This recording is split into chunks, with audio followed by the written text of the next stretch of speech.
Halo adik-adik, bertemu lagi dengan Ibu Dewi. Jadi pada video kali ini kita akan belajar perhitungan kimia ya, khususnya mengenai reaksi pembatas. Pada saat mempelajari perhitungan kimia, kalian pasti pernah mendengar apa itu reaksi pembatas. Ya, reaksi pembatas adalah zat-zat yang habis terlebih dahulu dalam suatu reaksi kimia. Mengapa perlu ada reaksi pembatas? Hal ini disebabkan karena zat-zat yang akan direaksikan tidak sesuai dengan perbandingan koefisien reaksinya, sehingga reaktan tertentu habis terlebih dahulu, sementara reaktan yang lain masih tersisa.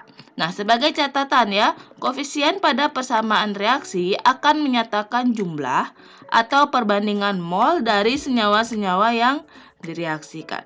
Baik, agar lebih jelas lagi kita langsung ke latihan soal.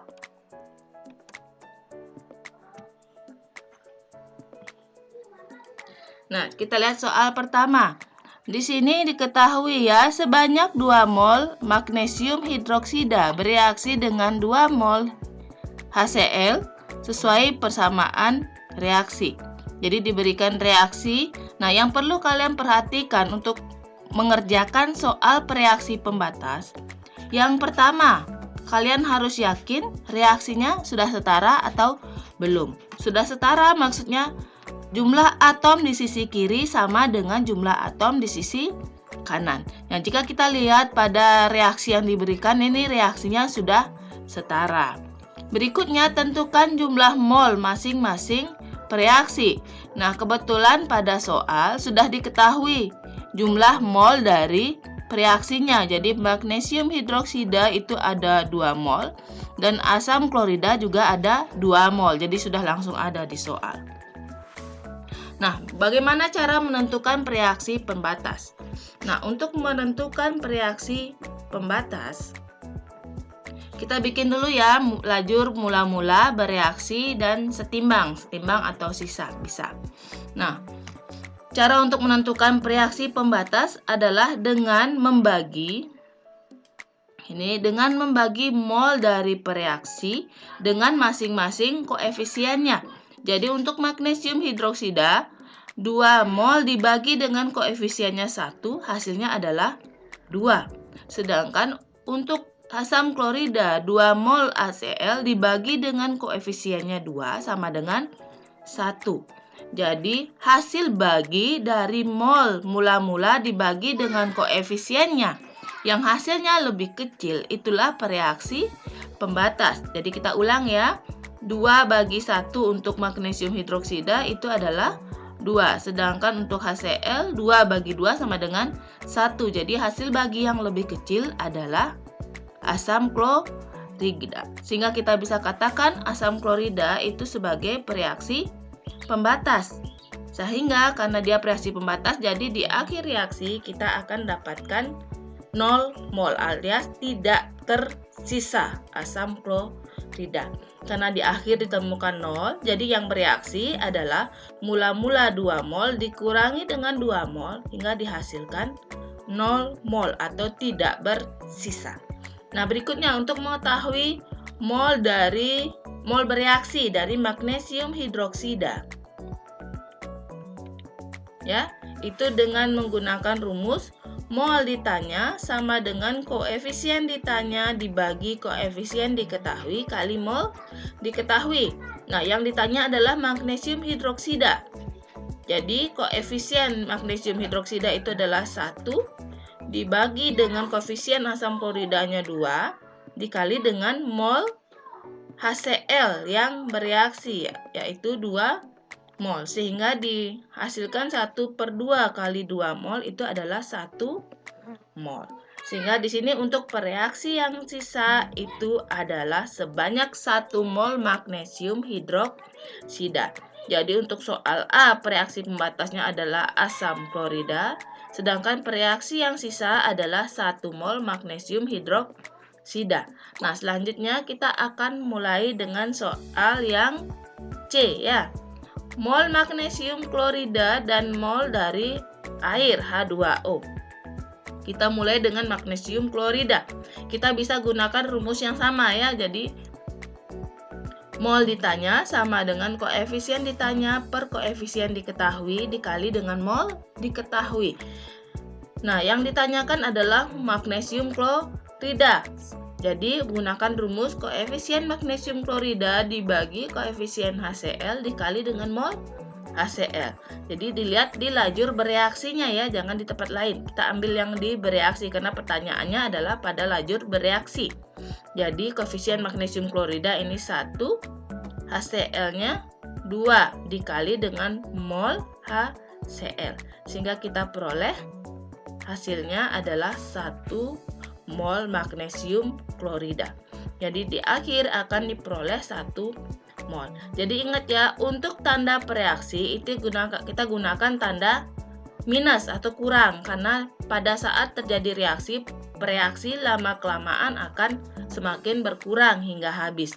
Sedangkan untuk produknya kita gunakan tanda tambah. Karena semakin lama reaksi terjadi, maka jumlah produknya akan semakin bertambah. Nah, itu tadi untuk mengetahui mol dari magnesium klorida.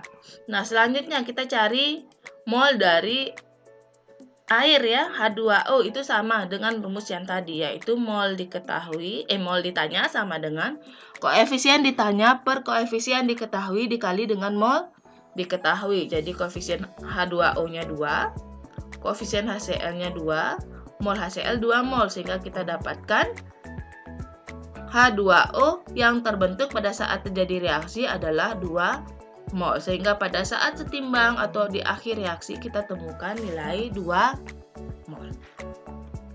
Nah, itu adalah cara penyelesaian untuk soal yang pertama. Jadi sekarang kita lanjut untuk soal yang kedua.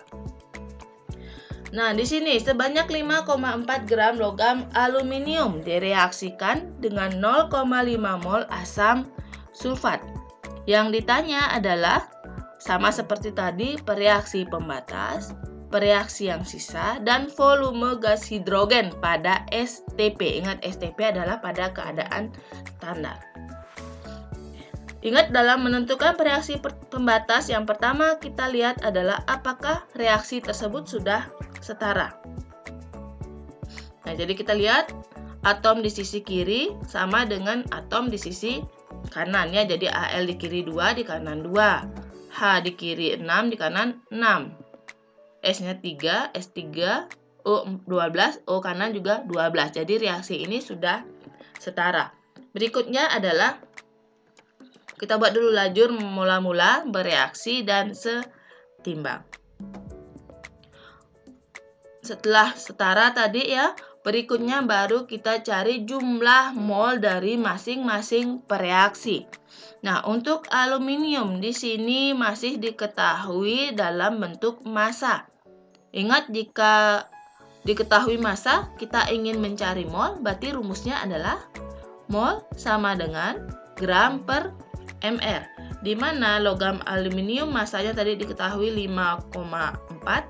Nah, sini AR ya, karena hanya unsur, jadi AR-nya sama dengan 27, sehingga diketahui mol aluminium itu sama dengan 0,2 mol. Berikutnya, untuk asam sulfat, di sini sudah ada 0,5 mol, jadi langsung saja kita masukkan ke reaksi. Berikutnya kita tentukan reaksi pembatas. Ingat, cara menentukan reaksi pembatas itu adalah mol mula-mula dibagi dengan koefisiennya. Yang mana hasil baginya lebih kecil, itulah reaksi pembatas. Jadi 0,2 dibagi 2 itu hasilnya adalah 0,1. Sedangkan 0,5 dibagi 3 itu 0,15 sekian. Jadi bisa kita lihat jika aluminium hasil baginya lebih kecil, sehingga aluminium kita gunakan sebagai reaksi pembatas. Jadi di akhir reaksi dapatkan tanpa sisa ya, atau 0 mol. Jadi yang bereaksi adalah sejumlah mula-mula, yaitu 0,2 mol. Berikutnya kita cari mol yang bereaksi dari asam sulfat. Sama kayak tadi, kita gunakan rumus mol ditanya sama dengan koefisien ditanya per koefisien diketahui kali mol diketahui. Nah, di sini yang ditanyakan adalah asam sulfat. Jadi sama dengan mol asam sulfat adalah koefisien asam sulfatnya 3, koefisien aluminiumnya 2 dikali dengan mol yang diketahui, yaitu mol aluminium sebanyak 0,2 mol. Sehingga diperoleh yang bereaksi pada asam sulfat adalah sebanyak 0,4. Sehingga di akhir reaksi akan terdapat sisa lagi 0,1 mol. Berikutnya, untuk pertanyaan C, volume gas hidrogen pada STP. Jadi yang pertama kita cari adalah mol dari gas hidrogen. Nah, caranya sama seperti tadi ya. Jadi mol yang ditanya sama dengan koefisien ditanya per koefisien diketahui dikali dengan mol diketahui. Jadi mol gas H2, maaf di sini bukan H2O ya.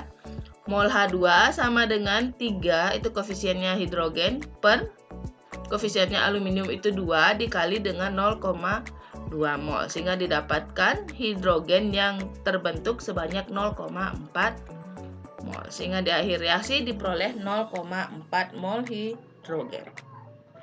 Setelah itu baru kita cari volume dari gas hidrogen pada STP. Ingat, jika pada STP, berarti untuk mencari volume kita harus mengalikan dengan 22,4. Jadi,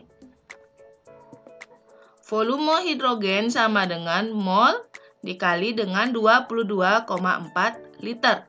Sehingga diperoleh 0,4 mol dikali 22,4 liter sama dengan 8,96 liter. Ya, jadi sekian untuk latihan soal kita mengenai reaksi pembatas. Jadi yang selalu kalian perhatikan ya, yang pertama harus kalian pastikan reaksi itu sudah setara atau belum. Berikutnya, dengan cara mencari mol reaksi.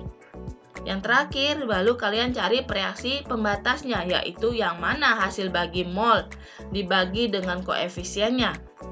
Hasilnya lebih kecil, itulah reaksi pembatas.